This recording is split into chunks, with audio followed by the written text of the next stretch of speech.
and welcome to this latest event from Work Horizons. I hope everyone is safe and well. I'm Harry Dunlevy, and I'm delighted that so many people have been able to join us to discuss the important topic of talent acquisition. This is a special event in that it's the first we've run together with our new partners at Skeeled, who we'll introduce you to in a moment.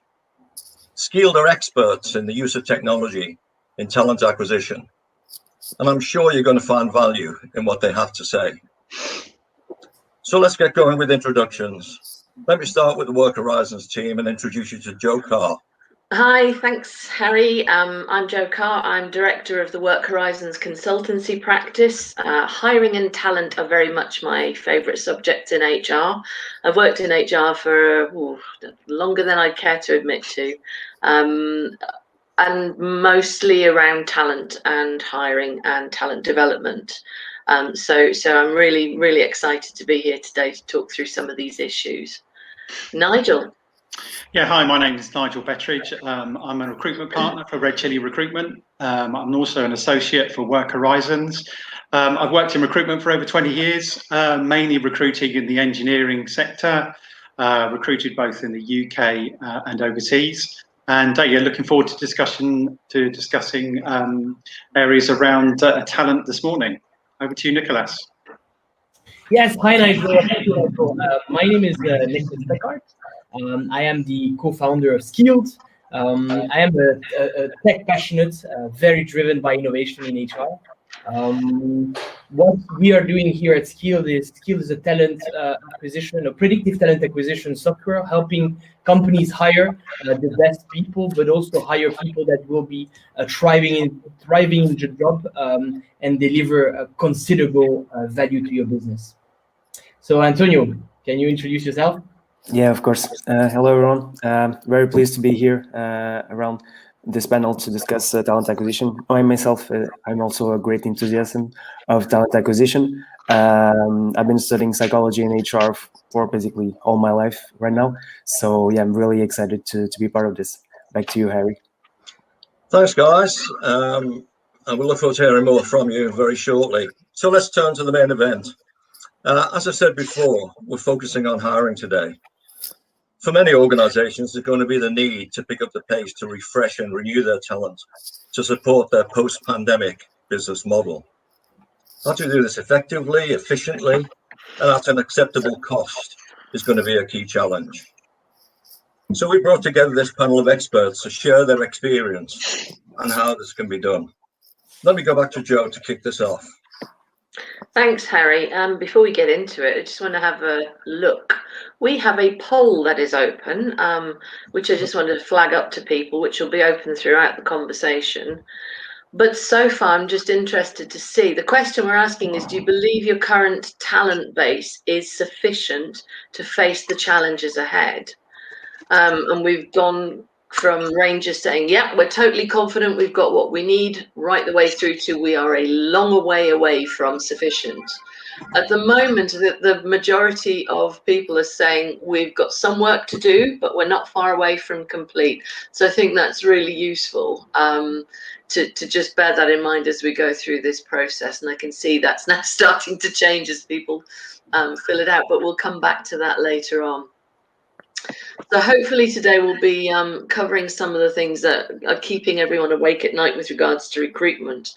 And I think one of the first things that we get asked quite a lot, particularly from new organizations or small organizations, is, okay, we need to start hiring. What's this thing called a fair selection process?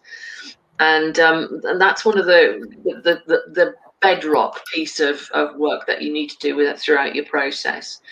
Where you start really is to understand what the job is. And when you understand what the job is and the needs of the job, that helps you to create two things. First of all, the job description. So that lists what the job is, what the key tasks, what good looks like. And then there's another piece of work you need to do, which is to complete the person specification. And that is, what key skills do this individual need to have? What do they need to have around mobility? Those kind of things, as well as what competencies and what behaviors, what does good look like? So once you've drawn those two up, that's what you're working around in terms of creating a good recruitment process that's fair. Clearly, it's easy to look up what the current legislation is, to make sure that when you're compiling job advertisements, you're using the right terminology and you're not saying anything that wouldn't be acceptable. So make sure that that's checked out too.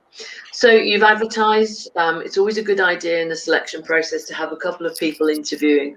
One might just be taking notes, but it's always good to keep a record of that conversation in case, for whatever reason, the conversation is challenged later on down the line. You've got two people there who would have witnessed that, one of them who'd written it up. And be sure not to ask questions around individuals' age, marital status, ethnicity, likelihood to have families, etc. That's just not relevant to the job. Stick to the job, stick to the task, stick to the behaviour. And when you're creating that set of questions, make sure you're asking every candidate exactly the same questions as the previous one. Only then can you have a great comparison against, what answers did these individuals give. So you must make sure you do that. So you're making sure that the assessment is valid and it's relatable to the role, and you're making sure that the conditions are the same for all applicants. Indeed, also, if someone's applying and they need reasonable adjustments in order to be able to participate in that, that's something that you must make sure that you do. So we've talked about interview questions. We've talked about making sure the process is fair. Testing is also another thing that you can consider, and we'll come on to that a little bit later on. And a lot of organisations struggle to work out what selection methods to use. I guess a lot of that depends on what they're looking for, isn't it, Nigel? Yeah, it does, Jo. Thanks for that. I think the issue with the selection methods goes right back to the planning stage, which I think is key, which I think sometimes some organisations don't pay enough attention to. I think it's absolutely crucial that you look at the job planning stage and decide. It could be even as basic as if somebody's left, do we need to rehire? Do we need to replace that person? And if we decide that we do, or it's a new role, what's critical that you decide is what you want them to do, and that ultimately comes out with the ideas of how do we go about selecting them. Now, there's a massive amount of tools that you can use to carry this out, but I think it really depends on, again, what you're looking for, what level the role is at. Obviously, I think if you're looking at a manual worker, you're not going to use the same selection methods as you are for a managing director. So, how many stages are we looking at?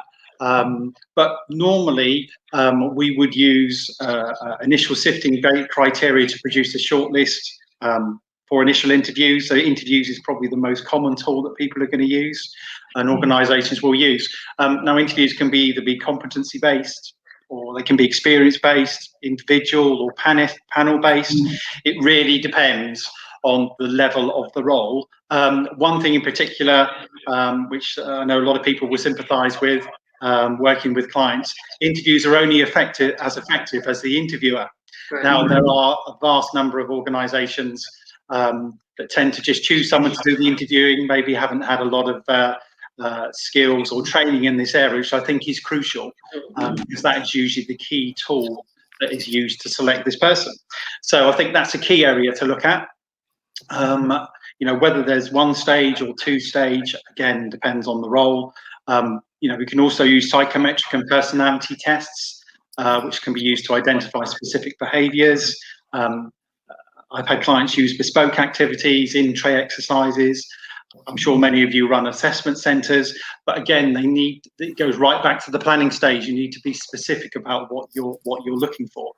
Other areas to look at, I know there's specific software packages that people have used to assess on things like Microsoft Office or specific IT issues, specific trade-based tests. I had a client a few years ago that on the engineering side that did welding tests. Didn't tend to look at CVs, said, okay, we can tell whether they can weld or not, we'll get them to do a welding test. And it was fantastic, worked really good for them. So I think it really depends on what you're looking for the person to do, and you need to tailor it specifically for them. And I think that goes back to the planning stage. António is now going to talk to you about hiring the best talent.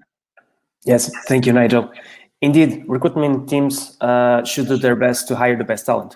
And there's more to a candidate than education and experience. Hard skills and past experience are getting less relevant every day. In today's world, soft skills and personality are what makes people thrive in a role.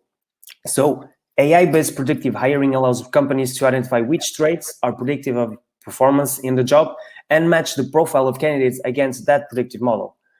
It allows recruiters to run evidence-based talent acquisition and make better hiring decisions. So by using pre-employment assessments to screen candidates, really allow recruiters to identify and hire people that are more likely to work well together, ensuring the alignment between culture and business objectives. Also, driving evidence-based recruitment also makes the hiring procedures more defensible, and in case someone questions the nature of your hiring decisions. Going a bit deeper in more academic information, according to a recent study that basically reviewed 100 years of research that aim at evaluating which selection methodology is more effective, they found out that assessing cognitive ability was one of the most impactful variable that could increase the prediction of performance of an individual. Okay. The results showed that assessing cognitive ability increments the prediction of future job performance by 65%. That is a huge increment in the way that recruiters can ensure that they are assessing the right candidate for the right position. So what do cognitive abilities ability tests analyze? They basically analyze the general intelligence, and it allows to obtain an indicator of an individual reasoning capabilities. Basically, the general intelligence factor is the variable that best explains and illustrates the mental firepower of an individual, his ability to work through complex tasks and to resolve problems, for example. In addition, research also shows that personality is very useful in assessing an individual's adaptability to a particular job position. That means that by assessing its personality traits, recruiting teams are able to be aware of a candidate's personality and how it will impact their workplace behavior. And finally, the next hot topic in industrial organizational psychology is motivation.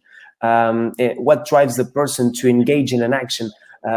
Usually motivation questionnaires identify the things that motivate candidates on a daily basis and allow you as a recruiter to really identify if that candidate will be a fit for that particular team, for that particular type of leadership, and how he will perform in the tasks that will be put to him.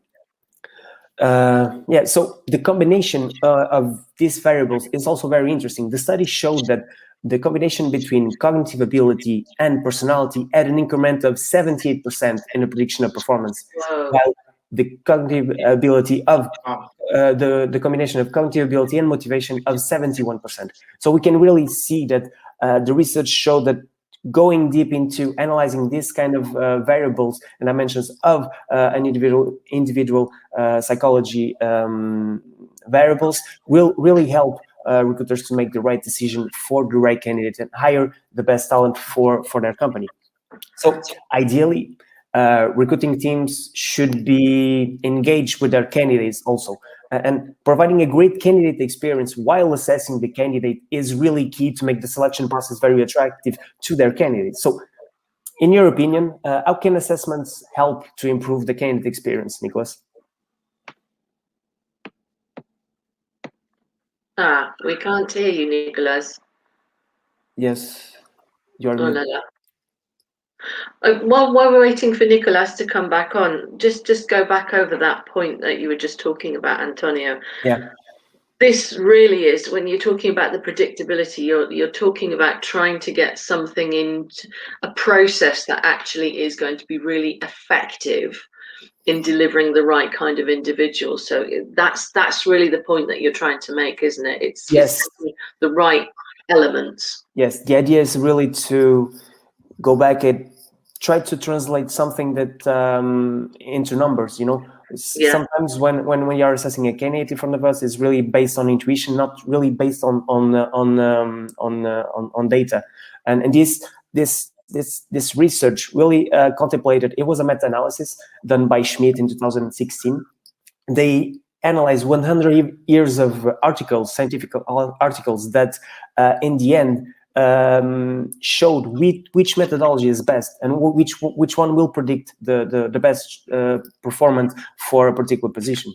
So translating that into a more automated mechanism that really provides this feedback to the recruitment teams, it's really of great value. And I think that we can really see that impact of in terms of percentages is really something that we can see the general outcome is really making sure that you are hiring the best person for that particular position. Absolutely. And I think the other thing to think about is, particularly when you're doing a lot of recruitment, the more predictable this is, the more cost effective your recruitment is going to be, i.e. you're not just going to be recruiting lots and lots of wrong fits. You're going to do a few correct fits. And this actually, from an organization perspective, is more efficient. It drives the right individuals who are going to be potentially a better cultural fit to your organization. And therefore, you're looking at predictability of them performing well, but also staying with the organization. And being happy. Your investment is so much better. Yeah, indeed. It's really to provide the best match for both parties, because in the end, candidates are going through and are putting the effort to go through the selection process. And they should also be the ones that benefit a bit from that effort. So by being in the right position, both parties are having the better of. It's a win-win solution in the end. Absolutely. Okay. We appear to have lost Nicolas. We'll keep going. It's always fun when you have these technological moments. António, probably one of the issues that is going to come up during the course of the discussion is dealing with volume. I mean, the predictability capability that the system has, that can deal with volume as well. Intelligent systems are always great when you are scaling up. So really having a system that can help you as a recruiter to really assist you, it will give you more time to focus on tasks that are more that require more of your attention. So going a bit deep into the structured interviews, which, by the way, combined with cognitive ability, have an increment of 76%. So really mixing up all those selection processes, methodologies, are really of a great impact. And this article is very interesting to see the way that recruiters can have different kind of tools to really take the best out of the selection process and focus on the tasks that are really important to them, is really making sure that person is a fit for the company. Yeah. Hello, guys. Can you hear me? Yes. Perfect. Yes. You know what? The weather isn't that bad here, so I think my laptop rather be outside and inside, and he's playing a game on me. But thank you, thanks a lot. So I want to talk obviously about candidate experience, and thank you, António, for everything that you have shared. It's super interesting. So regarding candidate experience, indeed, it's quite important for recruitment teams. In fact, according to a recent study, 26% of job seekers feel that the most serious challenge they face when using a job board is actually not hearing back from employers after applying. So now that the job market has swung in favor of the candidates, especially for specific position, and that there are more jobs than actually people to fill them, there's still the applicant black hole, which is noticeable. So what's more, the traditional hiring process what's more, the traditional hiring process used by most organizations can actually perpetuate bias, which can be harmful to a diverse and inclusive workforce, which is something that has been in discussions that have been going on for quite a while.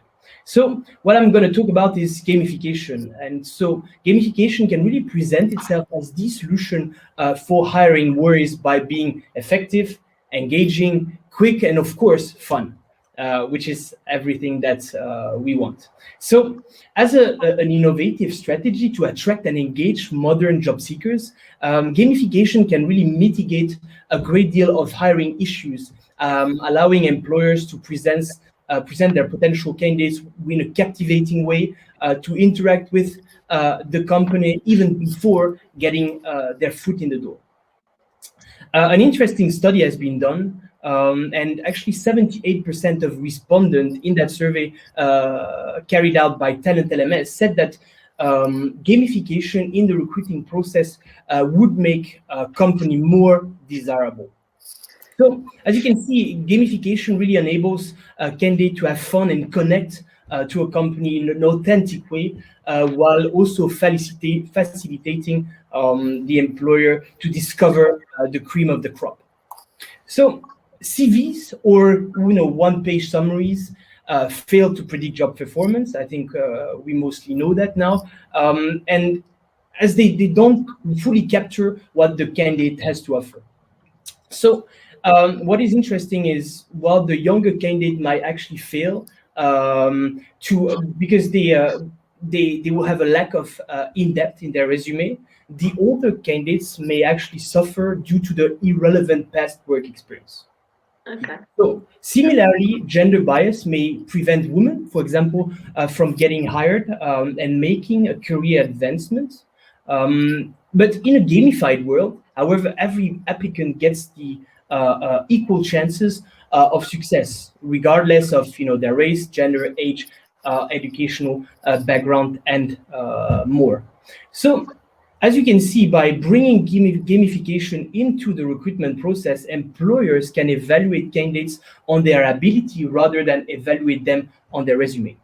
And so it's also providing an enriching experience, whether they are hired or not, because it's as important to provide this enriching experience to the people that are being hired than the one that are not hired, because you don't want to harm your brand, right?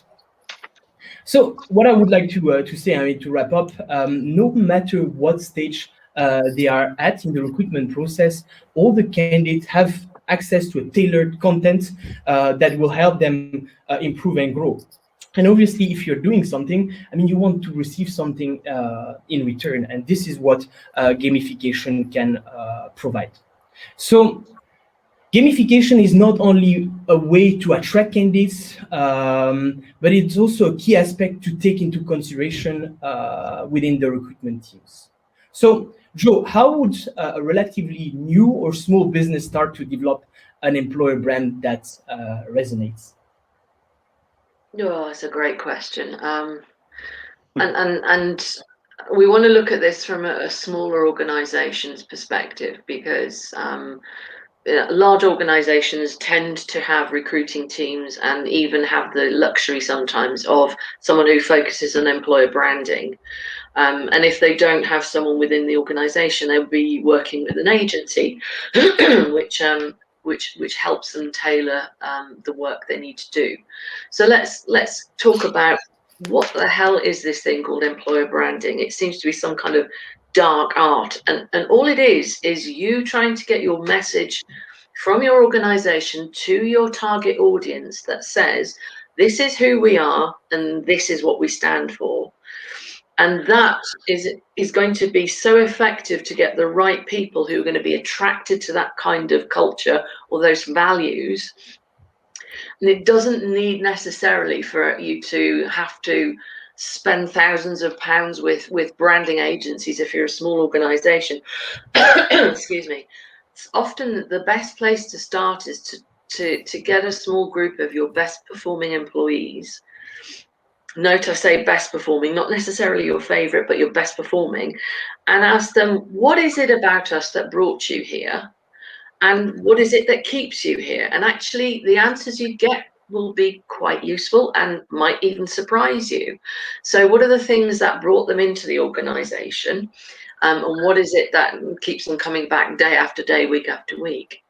And I think sometimes there's the idea that small organizations are fighting, you know, against the great big ones for talent, but not everybody wants to kind of sink into a corporate hive, just never to be seen again. Not necessarily that that's the case, but it isn't necessarily going to be the experience that's right for them. So your message needs to resonate and talk about what it is that your organization is, and give them the reassurance that it's the right place for them to come and to grow, to contribute, and to feel proud of, because that's so important. More and more people are looking for authenticity in their working lives now, and you know, they don't want to be attracted to an organization that says, yeah, we really value the individuals, and yet when they get there, that's just not the case. That's such a bad thing to do. Luring people in under the pretense that the organization is super supportive and everyone's, you know, got a voice of their own, when that's not the reality.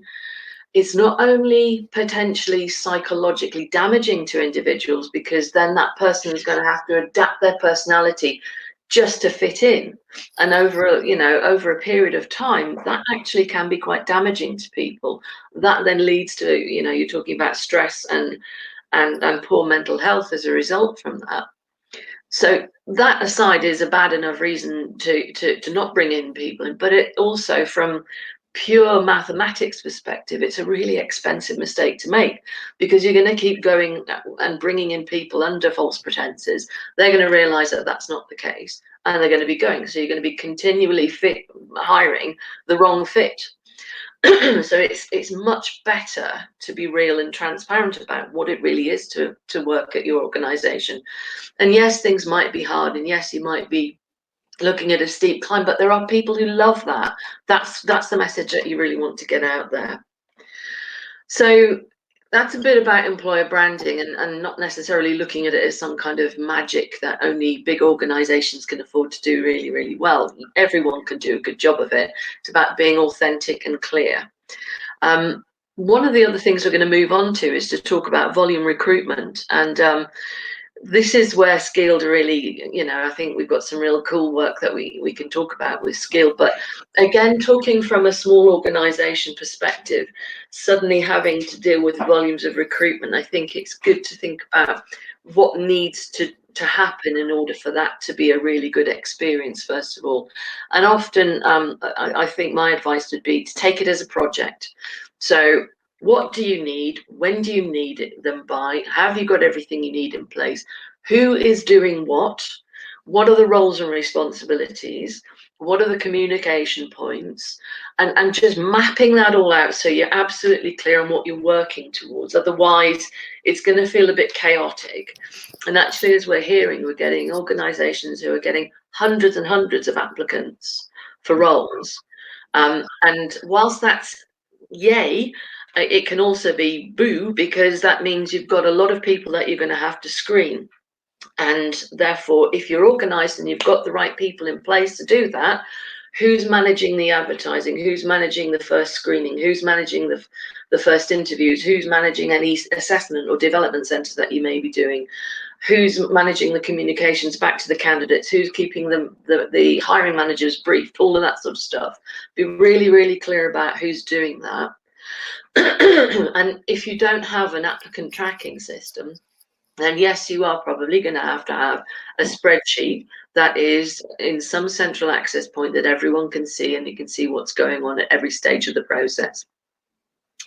So excuse me, sorry. The communications bit is really, really important, actually, because, you know, as Nicolas mentioned before, we have a lot of people who are feeling like they're applying for things, and I see this on LinkedIn. So a lot of my contacts on LinkedIn are in the same game as me, in HR, in recruitment, and you are seeing this time and time again, that people are applying for jobs and not hearing anything back. And it just kills me that here we are in the next century now, and still this is happening, even with all the technology we've got available. So I think we really need to be very, very careful that you've got active communications with your candidates. They understand what's happening. They understand when they will hear by. And I just think in the world of when you apply for a job and you get an email back saying, thanks, but if you've heard nothing from us in 3 weeks, assume you didn't succeed. That's just not on. It really isn't. Even in the high volumes that we're going to get now, it just isn't on. It's very damaging for the brand. So I think that's something to keep in mind. So to summarize, take it as a project. Make sure you know what you're doing. Make sure what your timelines are. Be clear about who's doing what throughout which stage of the process, but communicate, communicate, communicate. Antonio, what do you think of that? Yeah, I think that that is key. And if you have a tool that can help you through this centralization and can really enable you with collaboration tools, it's really ideal. Coming back a bit on the volume application, which I think that's quite an interesting point. Volume hiring can really be quite exhausting for recruiters. So having to screen like large amounts of CVs usually leads to mistakes. According to Ideal, 65% of resumes submitted to high volume jobs are completely ignored. So imagine losing 65%. Yeah. 65%. Wow. That's really something. Imagine the amount of talent that you are losing on just by not being aware of its existence. So this means that by doing manual screening, recruiters can overlook top candidates. And it's perfectly understandable. Can you imagine what it's like to review and evaluate on average 250 CVs per job? That's really a lot of information to process all at the same time. So the solution or the assistance for this is really AI has the ability to process massive amounts of data. Together with improvement of the neural language processing, it really allows the development of new solutions that really can assist the recruiter in this process of CV screening. So, for example, AI-based recruitment software can easily handle the initial stage of the recruitment process, taking skill into consideration. Our software can use CV parsers that extract information from the candidate's resume, save it into a standardized profile, and then goes for further processing. The step is really to automate the matching of candidates against the job criteria and to provide with a qualitative score to that candidate based on the information that you have on the job and on the candidate profile, which is standardized by the system. So this is usually done with the help of NLP, natural language processing, and machine learning, which in results, it's really a fast and objective way to shortlist your candidates and to really ensure yourself that you are not missing on talent that can bring your company forward. So yeah. Coming back to the communication, yeah, of course, that screening candidates, it's important, but it's really important to ensure that you as an employer are providing this feedback to the candidates about their current application, what are the status, and really focus on the communication of a candidate that for that specific position might not be a fit, but tomorrow for another position might be a great fit and can really bring your company forward. So keeping up with this communication process is really, really important. I read that something like 70% of candidates ever hear back from their applications. Is that right, Nigel? Yeah, unfortunately it is. Thanks, Antonio. I think this is a bit of a hot topic. Something that's, obviously with the pandemic and obviously people going on furlough and increased redundancies and people, looking for new positions. I think this is potentially going to get worse. But I think it's been I think Jo and other people listening in that have been involved in recruitment for a long time, I think this has been a topic for quite a while. I think the issue is there has been a lot of negative publicity around non-communication. I don't think just in the mainline press, but across the board, really. And I think the problem is now in the 21st century and the digital age, poor experience and poor communications, news travels fast. And, can cause quite a bit of damage. I mean, there are examples of companies having quite adverse press about sort of recruitment campaigns that have not so much gone wrong, but maybe haven't been managed that well. I think the one well-muted example was Virgin Media, who estimated that they had a multi-million pound effect on their sort of candidate and customer experience based around a campaign that didn't go too well in terms of feeding back to candidates on the experience. And really, there are a vast number of tools, again, that people can use. But I think it does go back again to the planning stage. I think that's a bit of a recurring theme in terms of managing the project, which Jo mentioned, building in your communication channels, to the project. So if you are getting a lot of applications, if you are tracking it through your ATS, or if you're doing it through a spreadsheet, simple emails in terms of letting people that haven't been successful to start with, based on the criteria, and then we can look at the interview stage. Again, in the 21st century, if people are making the effort to come to interviews and spending a lot of time, again, that António mentioned about, showing the motivation to come to apply for the roles, we have to give feedback. And again, I don't think a quick phone call to say, that you've been picked to the post is really acceptable. With all the tools that we've got, we've now got video. There are a number of tools that can be used, and also explaining the reason for the decision, emphasise the positives, and also a point that was made earlier about potential, future talent pools. Irrespective of the size of the organisation, I think that's something that can definitely be used. And I've known it in my experience, if you do treat your people that haven't been successful for whatever reason, as long as you explain the procedure to them and as to why they haven't been, they feel that is a good experience. And I have had people go back to work for companies that have been turned down for positions previously. So it does work. I mean, turning on its head, you could even use questionnaires or just a quick poll to say, get feedback on the process. I know there are organisations that do it. But I think it is an area that definitely needs to be looked at. And I think as we come out of the pandemic, particularly in the UK, and things move forward, that's an area that does need to be sort of looked at, really. But not communicating really does damage a brand. But what about a successful process?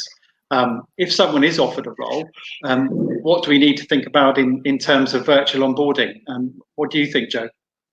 Yeah, great question.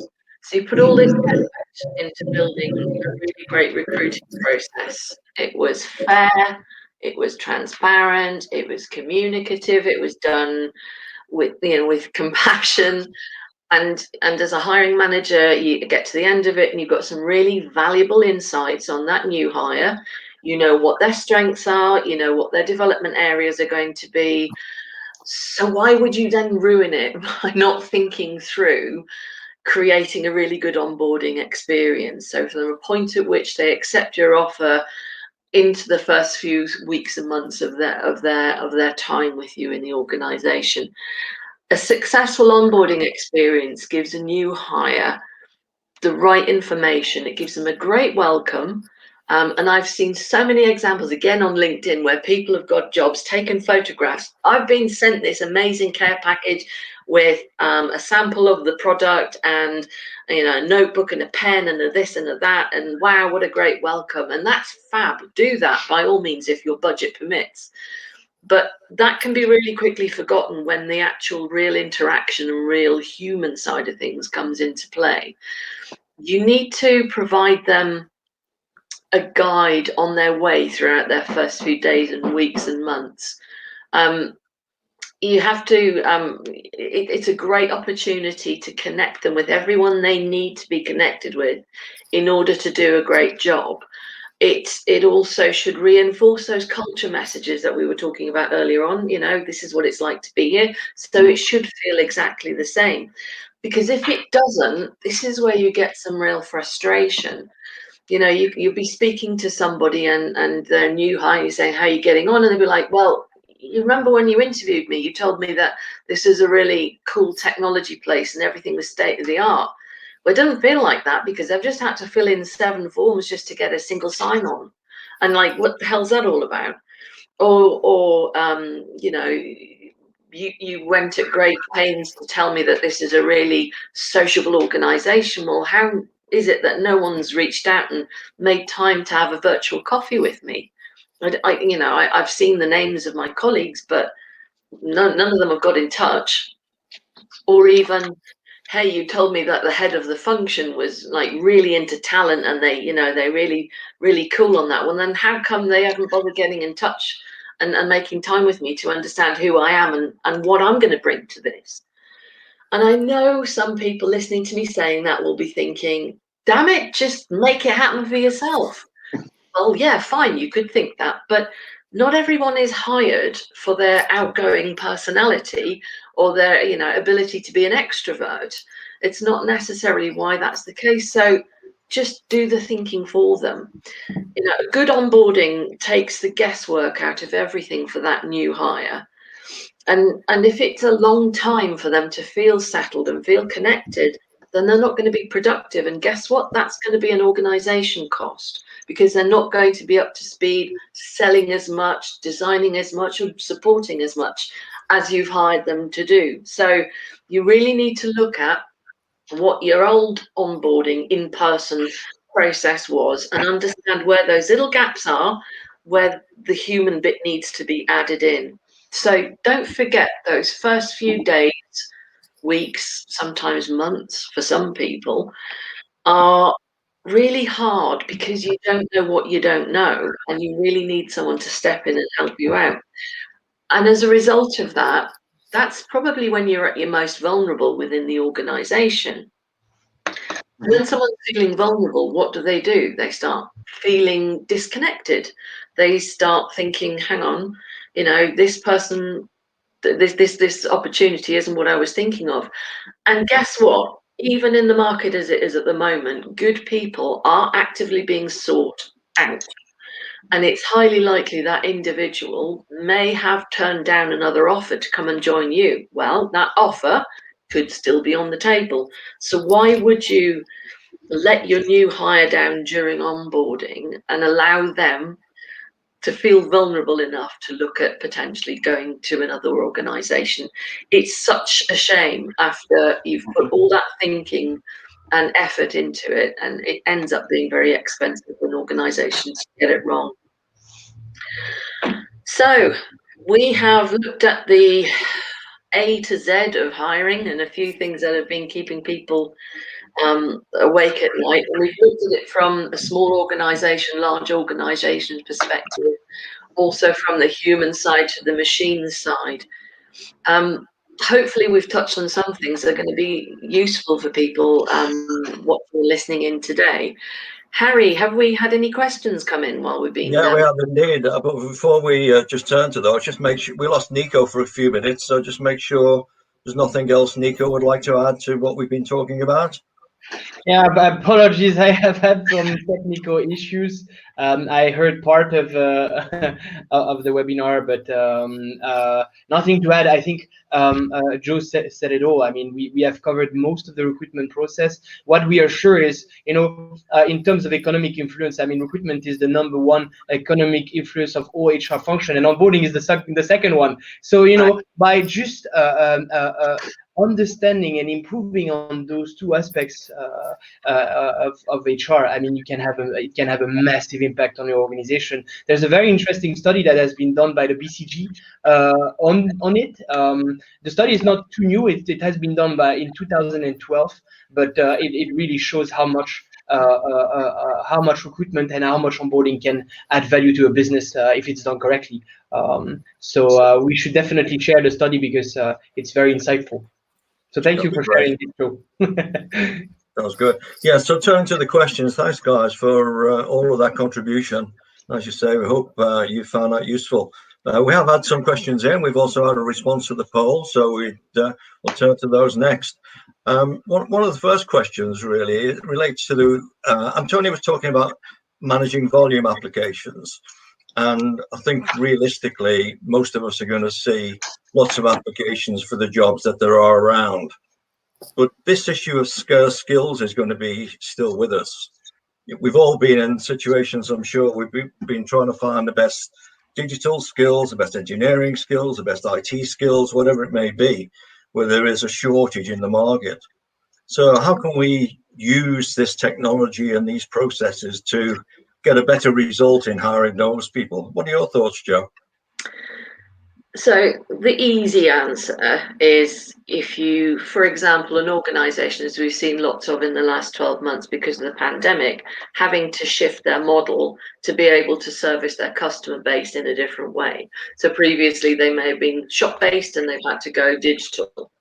The easy way is to outsource, and you'd hear a lot of people say, yes, that's fine. But in the time it takes to actually think about how to go to market, who to select as a partner, you could actually be looking at your own internal audience, your own internal talent base, and looking at what is it that's so different that we're asking that we couldn't actually support our internal talent to actually develop into those areas. So actually, sometimes the knee-jerk reaction is to simply go and buy the answer when actually you probably got it sitting in your own internal organization. So understand what the difference is between what they're doing versus what you would be requiring them to do. Sometimes it's as simple as a hard skill training intervention that needs to be done.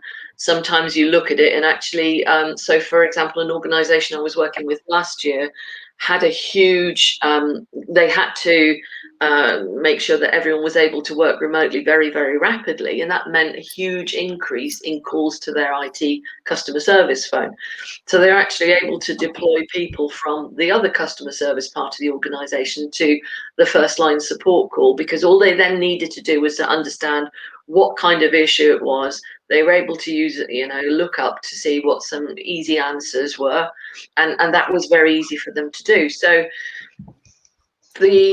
that in itself is a great thing in order to be able to then build and develop your own talent. And some smaller organizations may say, well, we don't have the funds to do that. Well, actually, you could look at things like the apprentice levy. Not many people are aware that the funding that you can get from the apprentice levy can be used to develop existing employees as well. So you actually, there are actual external funding bodies that you can really benefit from in order to do that. And while you're doing that, you're starting to get yourself in a position, is this skill that we're going to need for much longer? Then you start building your talent pools or your talent intakes around those. So do we need to bring in apprentices in this area? Do we need to start bringing in graduates, bringing them in and developing yourself and growing them in the organization? So I think you can panic and look to buy it, but that can be expensive, and you are potentially neglecting your own internal talent and a great opportunity to develop them. No, I think that focus on internal talent is a very important one, and very underestimated by lots of organizations. Absolutely, yeah. Nigel, I know you spend a lot of time trying to find specialist engineers, and that's quite a hard slog sometimes. What are your thoughts? I think on the engineer side, and something that I am seeing, well, some of my clients anyway, but some people that I have worked with, traditionally they would look for people that are within the industry, or they worked on specific equipment, or that type of background, and would very rarely provide any training or anything like that. But I think even with the pandemic, they've got the viewpoint that there are lots more applicants around. There's loads more candidates around. That isn't the case. I know somebody made the point to me recently that there are a lot more applicants, but there still aren't that many candidates in terms of skilled, whether that's skilled engineers or IT people or whatever. I think clients are going to have to offer some sort of form of training, or, like Jo said, look internally. Are there people that they can shift that maybe would want to go and do a different type of role? Whether it's, if they're working in a shop-based role, they may want to go out into the field. I've had that. I've had a client recently that has decided to provide equipment training. So previously they wouldn't, and I'm saying, we need to show a bit more flexibility. I suggest you might want to look at this, and they've provided training, whether it's 2 to 4 weeks. But now, when I speak, I can go to another talent pool of people and say, okay, the client will provide training, and they'll be more receptive to that. Yeah. Unless you've got people that you need to have to have that experience, you're then fishing from a very, very small talent pool. I think moving forward, it will sort of reciprocate to other sectors, and I think organisations will need to be more flexible in terms of their methods, rather than saying, okay, we're willing to hang on for this person, when probably quite clearly that person doesn't really exist, unfortunately. That's great, thank you. Nico or Antonio, have you got a thought on this? Antonio, I can go. I mean, it's a very, very interesting topic, and to start with it, I can give you an example at Skeeled. For example, looking at our engineers, we actually never hired engineers that really had the skill before, so that had the right programming languages. However, what we always look is beyond the CV. I mean, experience doesn't automatically predict success and performance in an organization. However, if you go beyond the CV and you look through soft skills and how the person will accommodate with the position and able to train itself, then it's a great way to attract a larger pool of talent. So making sure that those talents have what it takes in order to learn what needs to be learned in order to perform in the job in the long term. And this is something that is very interesting. And Nigel, you have mentioned it. I mean, training is key. So you don't have you don't specifically need to hire someone that has been doing it before, but if you train them automatically, you can catch a wider net. And obviously, I mean, we mostly know that, but recruitment is really a strategy beyond everything. So you really have to have a plan in order to make sure that you attract the right candidates, and you need to use the recruitment mix. So obviously, internal talent, referral, external, having the right mix in order to make sure that at the end of the funnel you have the right candidates. You can evaluate them, compare them with each other, evaluate them in a structured way, and then take a decision. So it's a very, very interesting topic, and there's much to be done. Great, thank you. Just looking again at the questions, we've had an interesting comment about the point you were all making about onboarding. One of our participants has called it employee lifetime value, which is a nice term, which I think I've heard before. Some of you may have as well. Yeah. And really making the point that employees have the best start are really going to give you the best performance in every possible way. I think we're endorsing that, really, aren't we? Absolutely. I've also seen a question that's come up saying about what are the most important benefits you should offer new employees to stay competitive? And what are the most important factors for retention so you don't lose internal talents? I think the second part of that question we've talked about a fair amount. This is around the culture and developing individuals. But just to the first point, that's a really, really good question. Because I think things are changing at the moment, and I think a lot of HR people are probably going to be faced with so what are the benefits in the new world of remote working? And I think this is something that we're probably going to be watching over the coming weeks and months. There's a lot that's changing. So whereas in the past company cars may have been really effective, and for some individuals, tax efficient, that's not necessarily going to be the case in the future world of remote meetings. Why would you need a company car for remote meetings? So I think I'd like to kind of stick a pin in that question and come back to that in maybe a few 2, 3, 4 months time and actually do a bit more research around that, because I honestly think the landscape is really changing about benefits.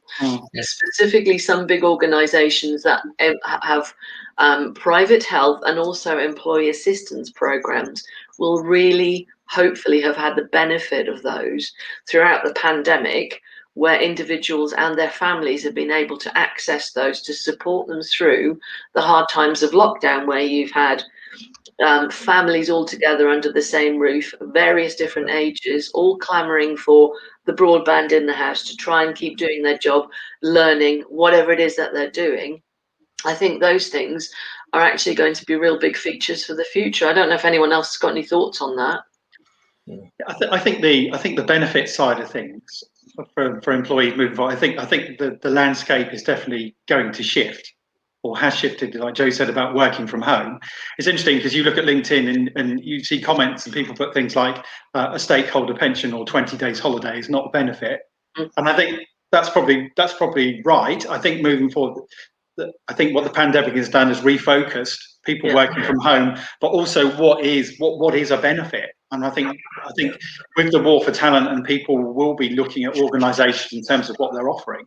And I think we need to sort of think outside the box. And maybe I know some clients do offer like a group or a box of benefits which then employees can choose from, which are more relevant. And I think initiatives like that are going to become more relevant rather than the standard, like Jo mentioned, company car, laptop, IT, all that sort of thing.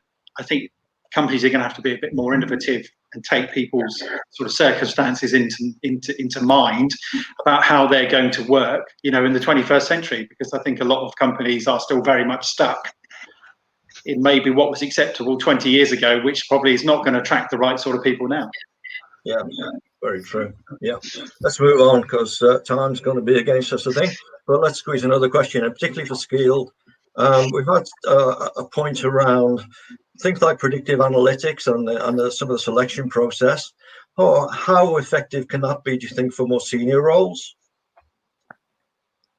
Antonio, you want to answer that? Yeah, sure. Well, taking, for example, managing positions or positions where senior roles, where the degree of complexity starts to increase, is the way that you are assessing your candidates also starts to be more complex, because you need to adapt the way that you select candidates to the profiles that you are looking for. And there's something that I've been meaning to say before is we all read on the HR manuals. Job analysis is really the backbone of HR. This is where we are identifying what we really need for our organization. So with that in mind, we need to select the right instruments to implement on our selection methodology.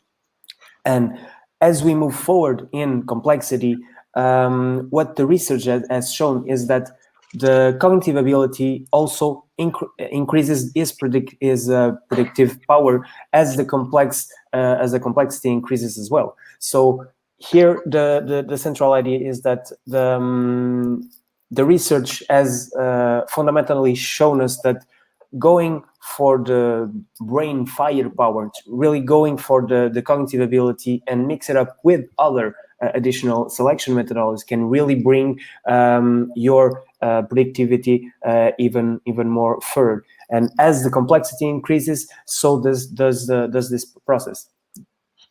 That's great, thank you. Right, I'm going to finally squeeze in, Jo. Do you want to refer to the poll, because we have had a response? Oh yes, let's go into the poll. Do you believe your current talent base is sufficient to face the challenges ahead? 73% are in a reasonably good place, saying we've got some work to do, but we're not far away from complete. Well, if we can help you with that, you know where we are. I can't believe the hour's up. I could talk about hiring for hours and hours and hours and hours, but I know. Right, well, we're going to wind it up there, guys. So thank you, everybody, for attending, and thanks to the panel for everything they've put in. Sorry about some of the technology glitches we've had. I'm sure that's not unusual for many of you on the call. We're all suffering from things like that at the moment. Just to say as a follow-up, we've created a paper and an ebook which reflects on the changes to recruitment post-pandemic, and we'll send this out to you following today's call. And if we've touched on anything, our Skeeled partners or Work Horizons itself, that you'd like to discuss further, please don't hesitate to get in touch. We're all on the web. You can search us, find us, read about us, and make your own judgment. But we'd love to help you. So wishing everybody good health, stay safe, and see you again soon. We're running another webinar in March, and we'll be issuing invitations for that. So we hope you'll be able to join us. Thanks again. Have a good day. Bye-bye. Been a blast. See you soon. See you soon. See you. Bye.